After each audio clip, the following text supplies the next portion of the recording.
Good morning, everybody, and welcome to the District of Columbia Court of Appeals. We have just one case on this morning's calendar. It is number 24 CO 163, Barry Stringer versus United States. Mr. Lipper, whenever you're ready. Thank you, Judge Deal, and may it please the court. My name is Greg Lipper. I represent the appellant Barry Stringer. I would like to reserve 4 minutes for rebuttal. On remand from this court's decision in what I'll refer to as Stringer 1, the previous IPA appeal, the trial judge once again denied Mr. Stringer's motion, citing what she described as, quote, two critical facts. But the first fact that the trial judge relied on was based on an assumption that was quite clearly a logical error, essentially conflating the absence of blood on the front passenger seat with the absence of blood on the front passenger. The second fact on which the trial judge relied, the letter that Mr. Stringer had written and hoped to have delivered to Mr. Charles, was likewise based on a clear error of fact. The trial judge mistakenly assumed that the letter had been written after Mr. Stringer had been charged in this case, when in fact it was written when he had not been charged and there was no charges against him in this case. Each of these two critical facts then were based on, depended or arose from clear errors, and hence the factual basis underlying the trial judge's credibility determination must be reversed due to a clear error. Mr. Lipper, so you're saying that the credibility determination was based in part on those two errors, but if the court had not made those two errors, or put in a different way, if we excised them, do you think paragraph 9 about demeanor standing alone would be enough to affirm here? I'm assuming I know your answer to this question, but if not, why not? So as you foresaw, I think the answer is no, and I think for a couple of reasons. The first thing is that, I think two related reasons. One, the trial judge's discussion of demeanor was on its face necessarily ambiguous and I would say hedged. That the trial judge did point to certain aspects of Mr. Charles's demeanor. I think she referred to his flat affect or things like that. But she also at the same time noted that demeanor can be extremely subjective and potentially of limited value in determining credibility. And as a result, I think she said, like, to the extent I rely on demeanor, his demeanor isn't a reason to credit him. But I don't think she said anything approaching, due to his demeanor, I do not credit him.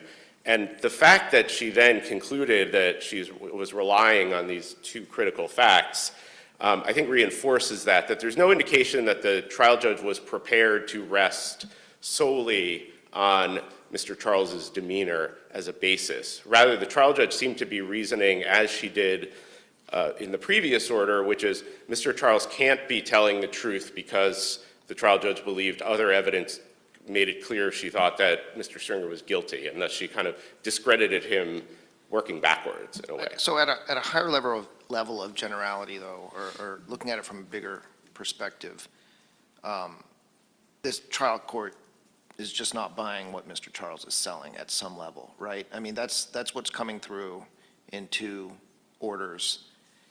And I'm trying to figure out what we're supposed to do with that as a court of review with the deference that's accorded to trial courts in on these motions.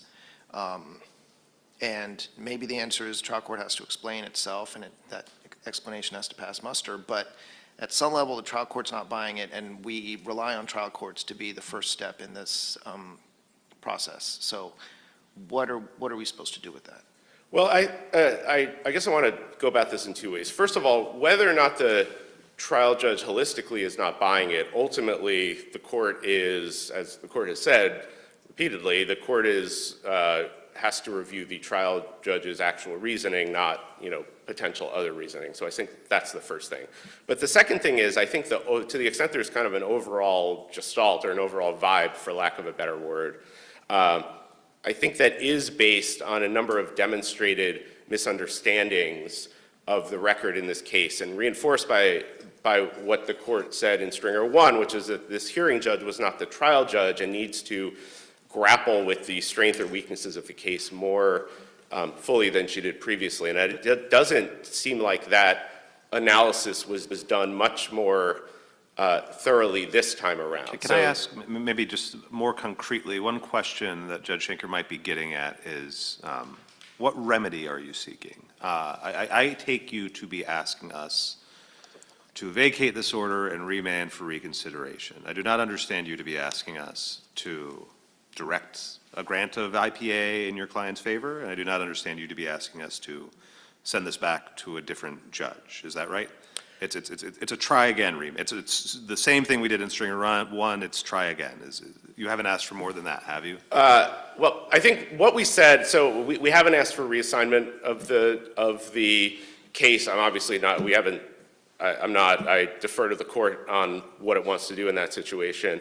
With respect to the precise remedy, I mean, I think what I said in the brief is reversal. I mean, I think there are, I guess what I say is there are a number of things in the record, and I think this goes to the broader issue of grappling with the full set of evidence. And there's a number of things in the record that seem to be affirmative reasons, logical reasons to credit Mr. Charles's testimony. You know, first of all, the fact that if he were making this up, the far and away the easiest thing for him to do was to, if in fact, hypothetically, Mr. Charles and Mr. Stringer had committed this crime, by far the easiest thing for Mr. Charles to do would have just kept his story as, yep, it was me and another person, and it was this other person. It was Mr. Campbell, or it was Mr. Charles, or, you know, one of the people. I mean, that's not really a reason to credit his story. That's sort of a reason not to discredit him based on discrepancies that based on discrepancies that we take as a starting premise that Mr. Charles was there.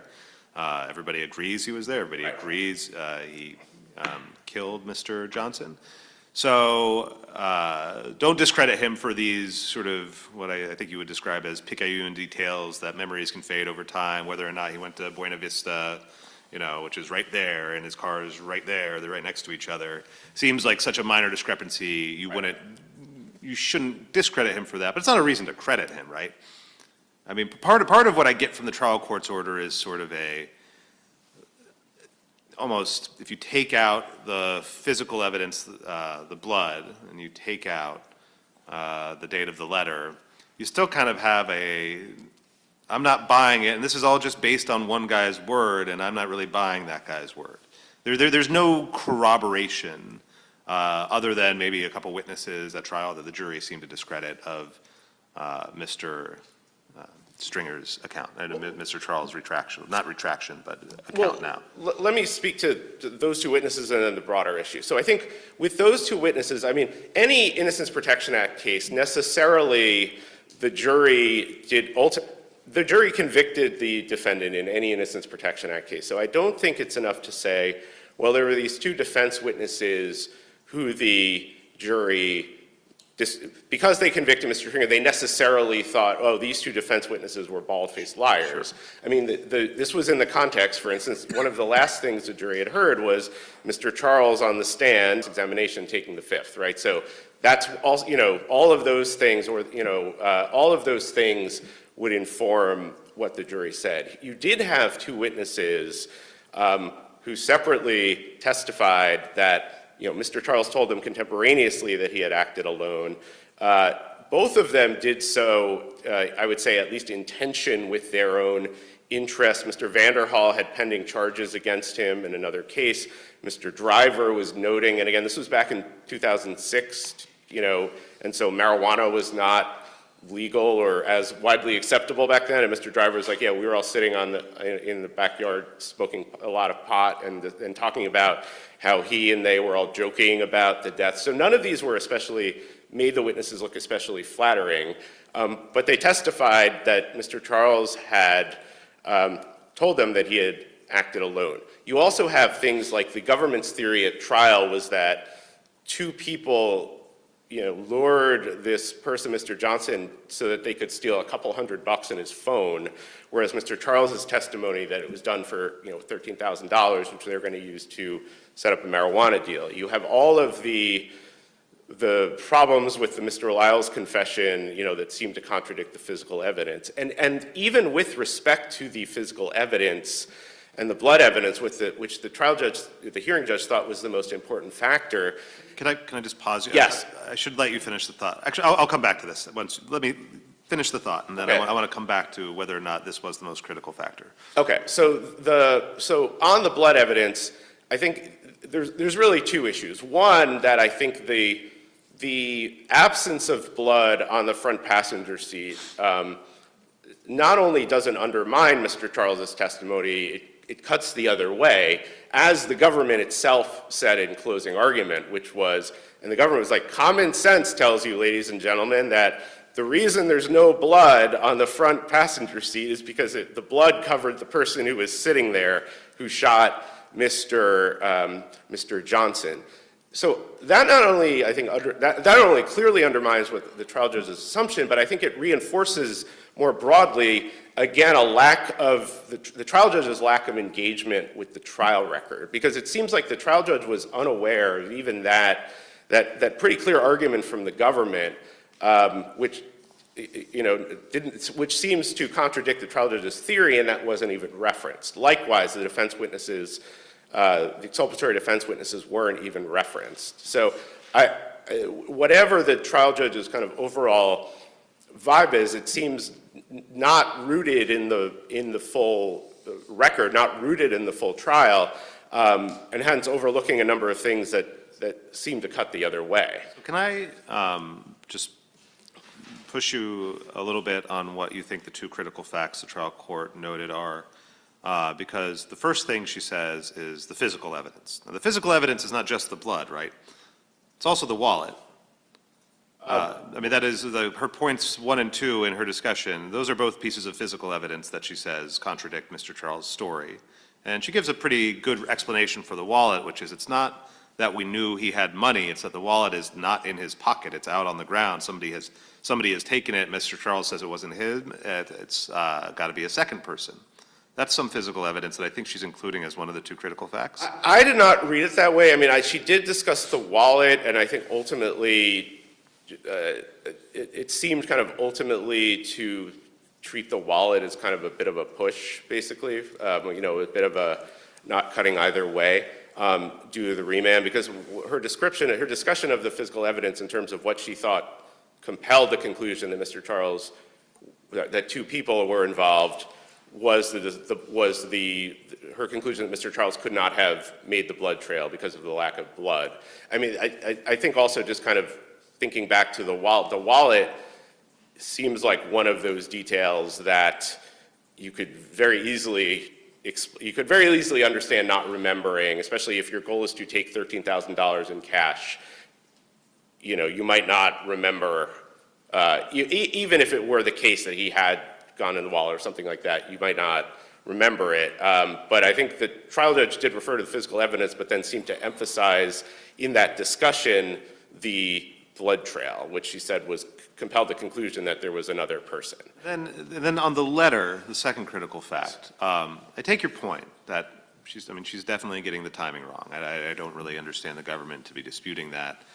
And that is somewhat problematic. Although when she describes how critical the letter is, she's a little more focused on its contents than its timing, which is, it is a little difficult to square the "we fucked up" with you're in on one murder and I'm on another. It is a little bit more natural to understand that to mean, even though I haven't been arrested on this other charge yet, I can see the train coming, or, we screwed up just by having you get caught, but you don't rat me out. So it is, the contents seem more important to her than the timing? I think, though, the timing, I think the content cannot be separated from the timing, which is, I think, also why the trial judge mentioned it. And I take your point that although it is conceivable, I suppose, that The letter could be, the judge's theory of the letter was consistent with the timing. It seems in practice hard to square because there's no reason for Mr. Stringer to have believed that he was a target or in jeopardy in this case. Even But, Mr. don't you think if your co-defendant in a murder got caught, it is fair to say that we fucked up? It'd be weird to write a letter to say, you fucked up, I'm doing fine. If, if you, I mean, it's sort of, we didn't cover our tracks, you know, you've been caught. The we fucked up still does seem like a reference, even if he is not under suspicion, even if he is not under arrest, a recognition that, you know, they didn't cover their tracks, and now at least one of them needs to go down for it, and he's saying maybe not both of us. I see my time has expired. Sure, May sure, I please. answer it? So I think there's a couple ways to read this. I want to say, by the way, just taking a step back, there's a discussion, there's a pretrial discussion before the cases had been severed about whether the cases would be severed about this letter.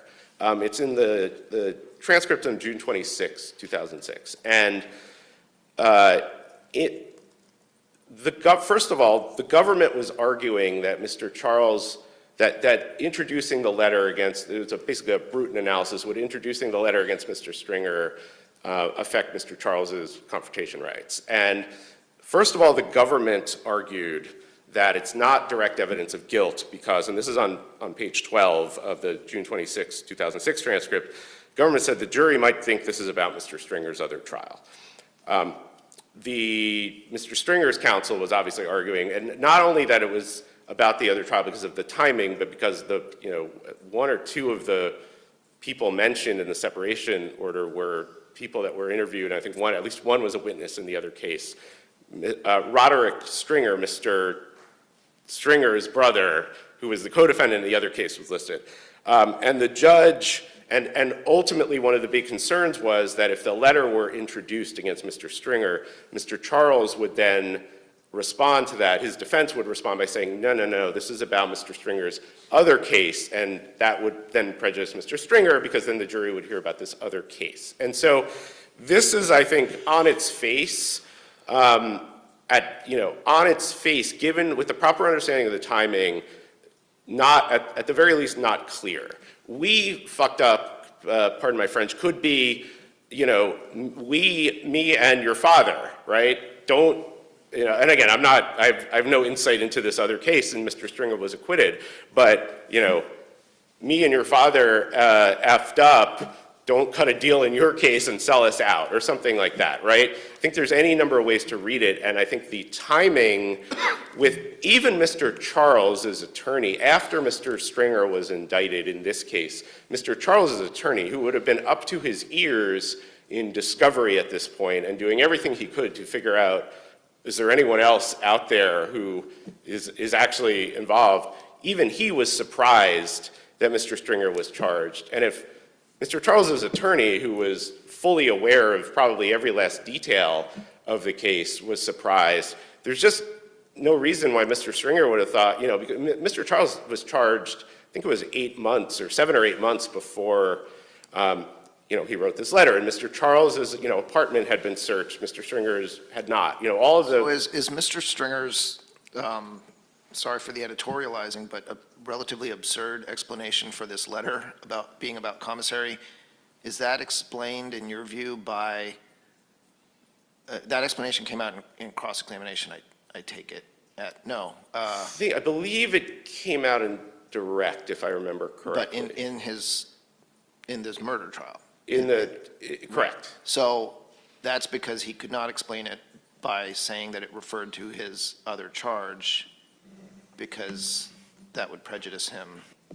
I think that's fair. If one does not believe what Mr. Stringer's explanation at this trial, so if you were to start, if you don't believe that explanation, I think one explanation could be that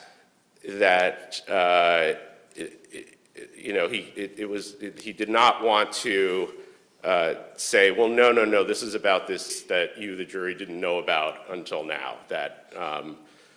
So I think that is a very plausible understanding if one is not inclined to credit Mr. Stringer's explanation for the letter at trial. But I think without that understanding of not only the timing, but I think understanding of it's no indication the trial judge even understood that there was another case. I think it appears that the trial judge as well, Mr. Stringer is in custody, must be for this case. And because it's the timing, it's the ambiguity of the letter itself, and it's the references to people who are witnesses or otherwise, characters in the other case, and not this case.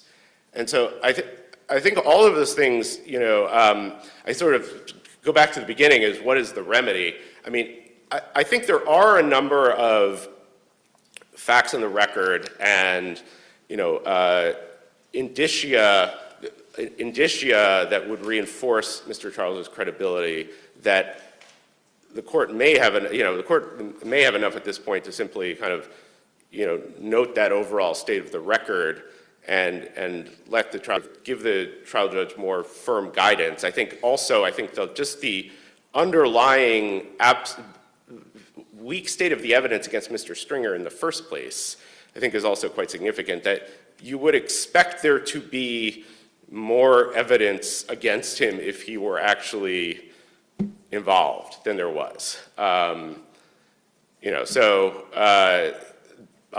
the court has further questions, I will. All right, we'll give you 4 minutes for rebuttal. Submit. And Thank we you. will hear from the government. Mr. Sable? Thank you, Your Honor. May it please the court, David Sable on behalf of the United States. First of all, the trial court did not clearly err in its credibility determination.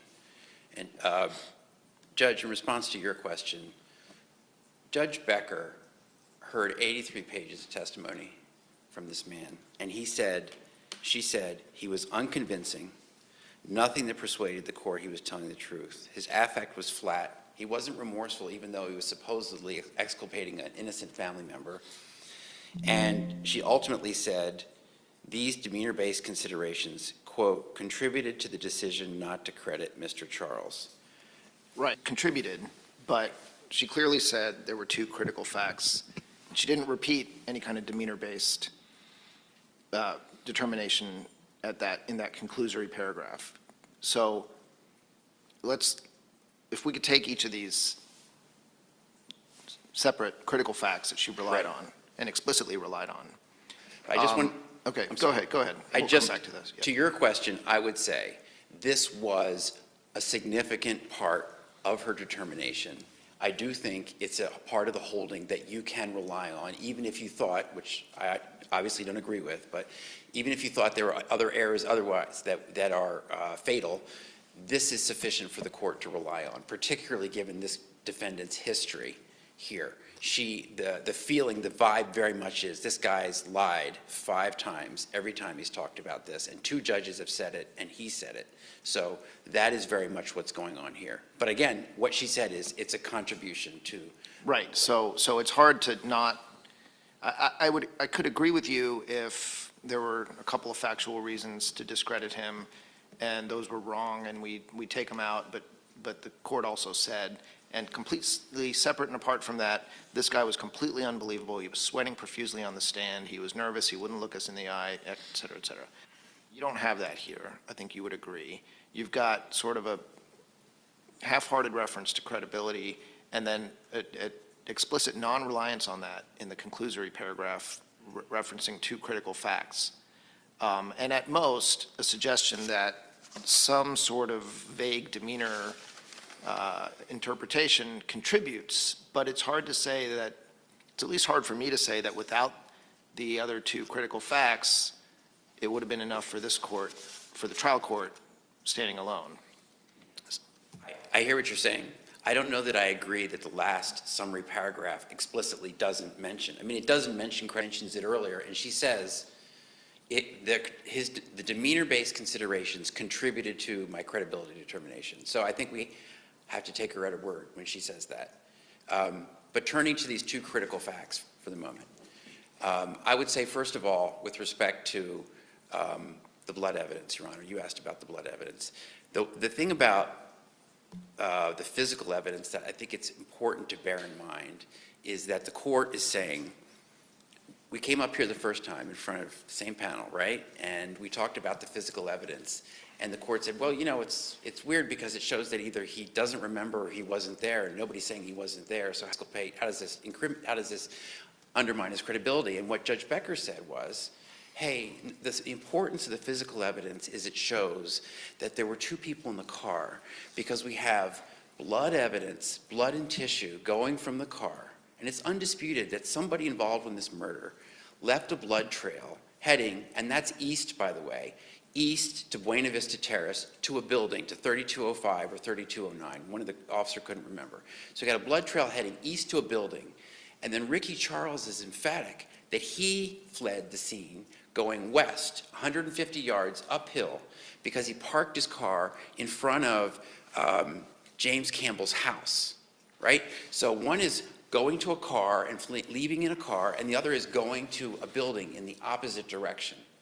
It's not, as the judge said, it's just not possible to square that I mean, with the but that's physical not, evidence. that's not what she says, though. I mean, I get we can maybe look at, you know, everything that's in the record, but she doesn't say that. She's talking about the blood in the seats. And do you think it's correct to say that the only, italics, way to square Mr. Charles's testimony with the physical evidence is for someone else to have been in the car at the time of shooting, based on the fact that there was no blood on the front seat and there was plenty of blood in the back seat? Like, that just can't be correct, right? I don't read the order that way. I read the judge as saying, first of all, the testimony and the blood trail don't match up, okay? That's two different escape routes. And secondly, he goes on to say at one point, and I think it's here on the bottom of page 2, because there's this question about, is this a misremembering by Charles, and he just doesn't remember. And she says, it is, of course, theoretically possible that Mr. Charles could have misremembered what he did after the shooting, and that instead of leaving the passenger seat immediately and getting into his car on 28th Street, he instead went into the building in Buena Vista Terrace. So it's theoretically possible he made this pretty significant. And then that's when she talks about the blood trail as a subsidiary finding that she thinks, because it must have come out of the back seat, undercuts his testimony that he was in the front seat. I kind of have Judge Shanker's reading that it strikes me when reading it, you know, the earlier paragraph still to say the only way to square the testimony with the physical evidence. It seems to me that she's principally saying the person in the passenger seat couldn't have gotten so much blood on them to leave a blood trail. It kind of seems like the thrust of what she's saying. I take your separate point, and I just want to ask, remind me what the government's theory was about somebody going to, was it 2950 or 2905 Buena Vista? Was the theory that they did go there at trial? I mean, they're quite close. We have the map in the record, and I guess I have two questions. Was there? One's east, one's west, Your Honor. I know. Yeah, okay. I just mean, you know, you might recombobulate, 20 feet away from the car toward Buena Vista Terrace and then go run to your car, and that would seem to me to be an irrelevant discrepancy. But the other thing that I have a hard time with this line of argumentation is there's not a universe, I don't think, in the government's theory or sort of in reason that these two guys went their separate ways after killing a man and taking $13,000 off of him, right? I mean, they stuck together as part of the government's theory at trial, right? Well, Lyle seemed to say that. Uh-huh. And I mean, it would be quite odd if you're in cahoots with somebody and this family seems to have a tendency to turn on one another when times get tough, and $13,000 that one of them takes it and the other one goes in the opposite direction. But I also, was there evidence that the guys went like into Buena Vista Terrace, or is it just kind of in that direction? And do we know how far in that direction? Just kind of getting at how somebody would forget, and if they walked 20 feet over there and got their bags together and that's where the blood trail ended, that's one thing. If it went into the apartment complex and they forgot about that, that's a different thing. And I don't remember what the blood trail evidence was. Blood trail evidence at this trial didn't go into, there are photos of the blood in the building, but we don't, I mean, that's not in, it's really not in this record. You'd have to go back to get that. So where this came up was in the evidentiary hearing. because the government said at the evidentiary hearing that you've clearly got two. This is the argument about the two different escape routes. And Mr. Stringer's argument at the time was, well, somebody else maybe later in time came in and did this, right? Because that would explain, they broke, that's how the window got broken, and that's how the wallet got rifled, and that's how, the doors got locked, that kind of thing. And Judge Becker said, look, there's just absolutely no evidence. I'm not crediting that theory. So this was teed up and addressed in the evidentiary hearing. And so, and I want to, the point that I would make about the government's argument at trial was that, the prosecutor did argue that, well, the blood could have come on the front seat passenger. Okay. So, but Judge Becker is making her findings here. We're talking about Judge Becker's findings. She wasn't obliged to agree with every argument that the prosecutor made in closing. And the only thing I would say about Judge Becker's finding here, which we do think is a subsidiary finding, but even if you don't agree with me on that, it was grounded in the facts that she had in front of her, which are very incomplete. So we know there's blood in the back, on the floorboard, and some on the seat. We know that from the photo. We know that the front seat has a smudge on the side of the seat, but it doesn't look like blood spatter because it wouldn't have been in the area for the splatter. And the seat looks clean. So it doesn't look like there's any blood there. So according to Mr. Lipper's theory, if the blood is spattering on somebody on the front, we don't know which direction the blood went, but if the blood went towards the front seat area, is it really theoretical possible that it all went on that guy and none of it got on the seat? There's no void pattern on the seat at all? There's just so many open questions about that. Yeah, I get all that. I appreciate all that. And I think it's incorrect, as Mr. Lipper said. I mean, I think the government's argument in closing a trial it's definitely not common sense that all the blood landed on somebody in the seat. I have no common sense of how blood spatters out of a brain. I mean, I've read plenty of testimonies and experts that talk about that in various circumstances. I don't know what they would say here. But the thing that gives me a little pause here is it really feels like Judge Becker is kind of freestyling. Nobody's made this argument to her. Nobody's said, hey, Judge Becker, there's got to be a second person in the back because that's where all the blood is. That was not the argument. It was not an argument like that at trial to support that there were two people in there. It was not an argument in the post-trial motions. I know you also have a quasi kind of forfeiture waiver argument here where I think Mr. Lipper is correct. Why would we have anticipated rebutting a theory like that when nobody was raising anything like that? So she kind of made something up, and it might be right, it might be wrong, but my rough sense is there's that a principal basis for her discrediting Mr. Stringer is something that it's the type of thing you would need expert testimony on. I agree, and you kind of make this point in your brief, and we don't have anything like that, so you really can't say one thing or the other about whether or not that blood would have come out forward, maybe landed on a passenger, I don't know. I hear you, Your Honor, but I would just say, on the facts in front of her, there's blood in the back, there's no blood in the front. It's just common sense that if there's if there's two paths leading away from the car, then the person in the back who's sitting in the blood, with his feet in the blood, that's the one that left the blood trail, particularly when the guy who said he was sitting in the front said he went and got in a car, didn't go into a building. I think. But isn't it, like Judge Deal said, we're not blood spatter experts ourselves, so we could go out on this all day, but it is at some level common sense, isn't it, that if someone is sitting on that seat in the back, that there would not be a whole lot of blood where they were sitting? I mean, Yeah, where they were sitting, but, I think if you look at the photo, that's not the seat's not covered in blood. you can't tell one way or the other, but the testimony was that there was a vast amount of blood. In the back, which there is. I think it said on the seat, but It was the lead detective who said there was a vast amount of blood in the back. But if you look at the photograph, he never said the seat was so covered that a person couldn't have been sitting there. Can you remind me where the photograph is, if you happen to know? The photograph is actually in our brief, Your Okay. Honor. It's passenger seat photograph as well? The front passenger seat photograph? There. it's in the Both there? brief. Okay, I missed it, thank you. The photo that you have in the brief doesn't really show the seat itself. It mostly shows the floorboard, as you acknowledged. I did the best I could. Yeah, no, I get it, but. There are other photos that aren't in the record and that Mr. Lipper has that would show more.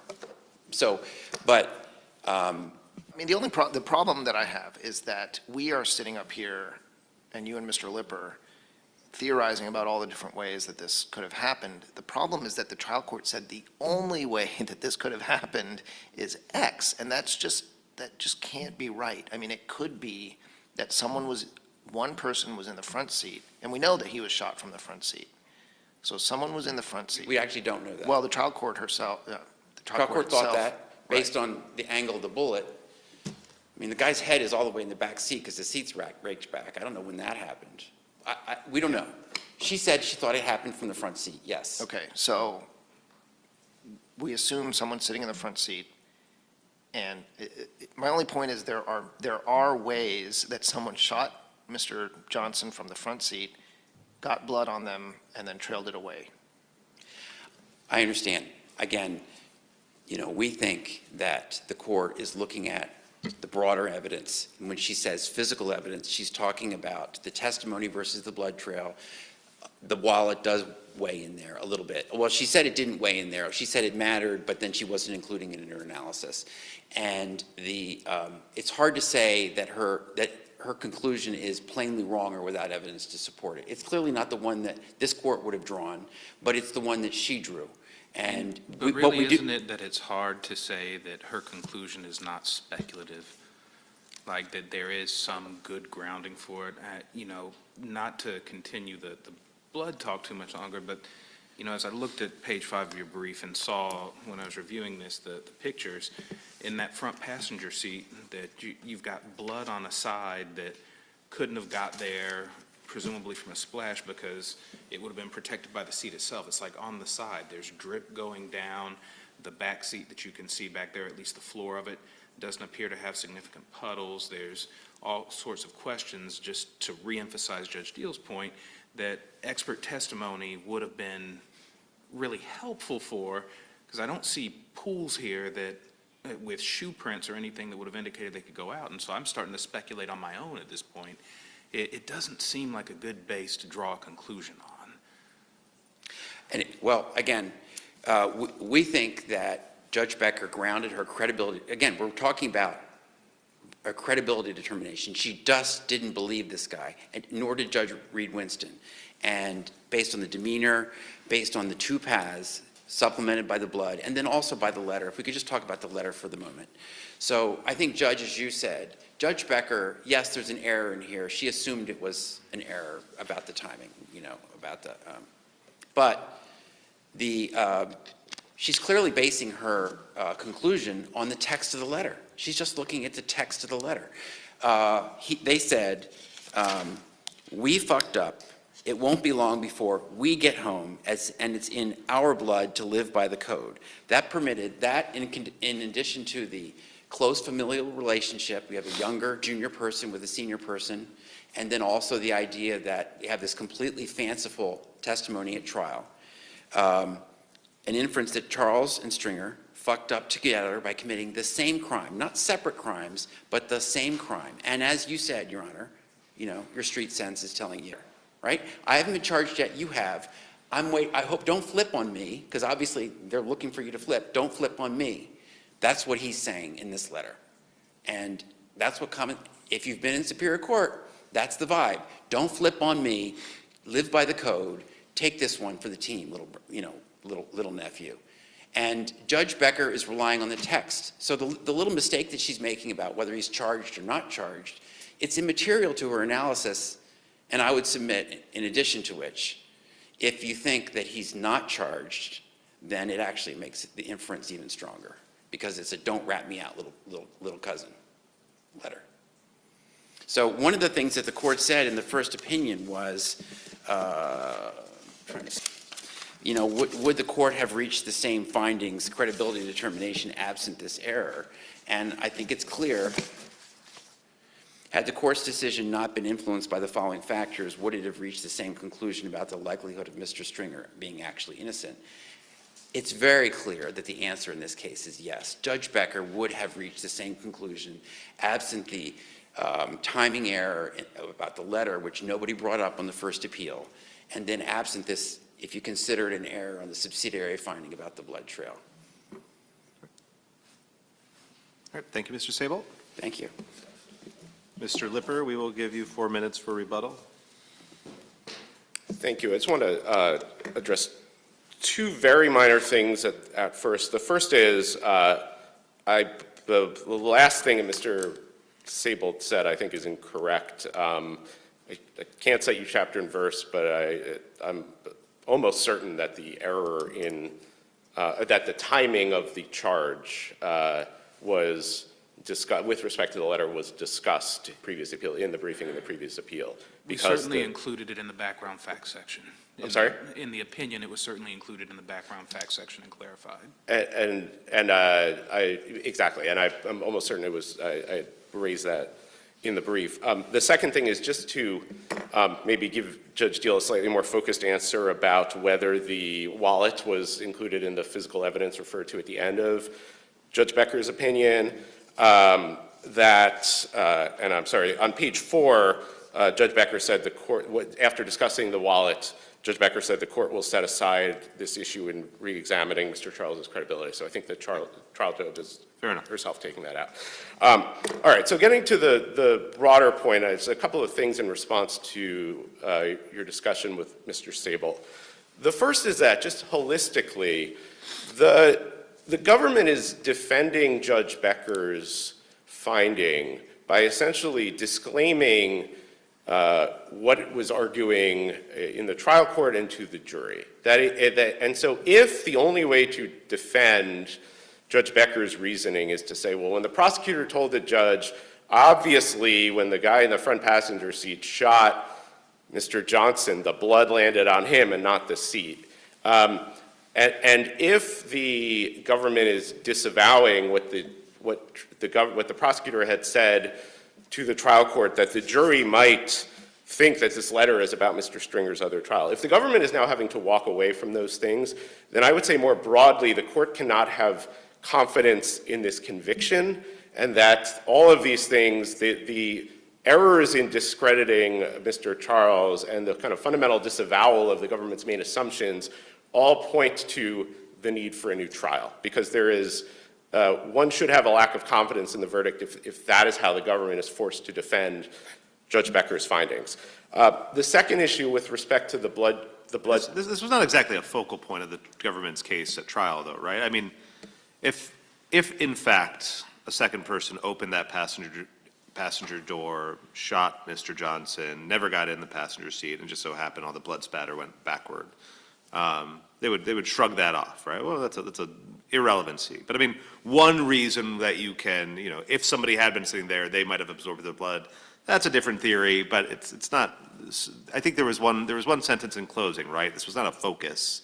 Who sat where, whether or not blood would be in that seat, it was not featured in the first trial in any sense. Well, I think it was. I mean, given the ballistics evidence and the government's theory of how this happened, I think it was necessary to kind of make sense of. I think it was necessary to make sense of what the blood looked like, right? Because the government's theory, given the location of the bullet, how the bullet shattered the back left window, it seemed very clear that they had a blood trail that they needed to explain, and they had an empty front passenger seat they needed to explain, and that was the way they could make sense of the entire scene to the jury, given its theory. And I think this relates more broadly. I think I believe it was Judge Shankar who pointed out that Mr. Sable's point about the two directions wasn't what Judge Becker emphasized. I think that's true. And the reason for that is, I think in Judge Becker's reasoning, she says the detail of like which direction he went in initially you could explain due to passage of time. It was the blood evidence on the seats, which Judge Becker believed, that was what Judge Becker believed went to the question of one person versus two people.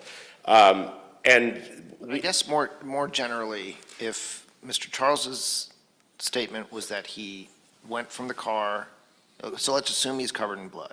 yes, But his explanation was that he went from Mr. Johnson's car to his car. yes. But the blood trail shows someone going to the apartment. And so why is that just right there enough to undermine his explanations? So I think for two reasons. First of all, I don't think the blood, we don't have any evidence that that blood trail led inside the apartment, and the evidence we do have was from Jermaine Campbell's, so that building was where the apartment where the Campbells lived. And Jermaine Campbell testified that around 3:30ish, well, in the middle of the night, he was asleep. Mr. Charles called him and said, "Where's James?" or something like that, and Jermaine Campbell was like, "I'm asleep," and hung up. So I think the way to read that is, Mr. Charles probably wanted, because he had gone to Mr. Campbell's apartment just before, according to his testimony, just before he came back out and shot Mr. Johnson. He went in there to kind of get his gun ready and then went back out. And so you could imagine reflexively he would want to go back there, but we know from Jermaine Campbell's testimony that he received a call. Jermaine Campbell, being James's brother, received a call, said, "I'm asleep," and hung up. I think the way that makes sense is Mr. Charles probably was trying to go back there, couldn't get in because he couldn't get through to anyone, and thus, therefore kind of went back to his car. And that kind of explains why he wouldn't remember that precise sequence given how few feet it was away. And I think that also just makes far more sense. I think it was given Judge Deal's point that it doesn't really make any sense that if two people had been involved, they would have split up and, hence just dragged, spewed physical evidence in two different places. Like, that doesn't make sense either. And Mr. Lyles, as the government alluded to, Mr. Lyles' testimony was that the confession he says he got was that the two men then went and met another guy in a car. In other words, the alleged confession he heard had them going, together. And I think if you were going to invent a confession, you would do it that way because that just makes far more sense. So Clear that it was only a single blood trail? I believe so. I'm not 100% sure about that, right? I think, and